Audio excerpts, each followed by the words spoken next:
Bugün kadınlar en yakınlarından ve en uzağına kadar her an şiddetin ve tecavüzün tehdidi altında yaşamaktadır.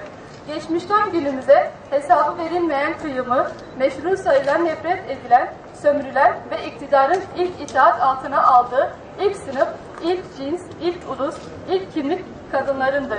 Kadın cinayetlerinde artış yok, algıda seçicilik var diyor. Normalleştiren ve 5000 yıldan fazla bir süredir sürdürülen erkek egemen zihniyetinin, kıyım politikalarının ve tecavüz kültürünün algıda seçiciliği söz konusu olamaz.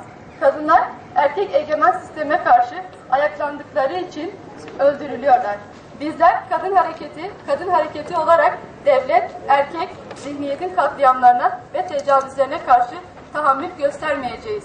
Devlet, erkek ortaklığına yaşanan her katliam ve tecavüz özelde kadına ama genelde haklara, kimliklere ve bu zihniyet yapılmasında ezilen ve sömürülen tüm ötekilere yönelik bir saldırıdır.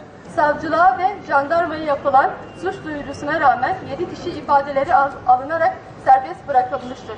Bizler kadın katliamlarına ve tecavüzlerine yönelik erkek adalete karşı olduğumuzu belirtiyoruz.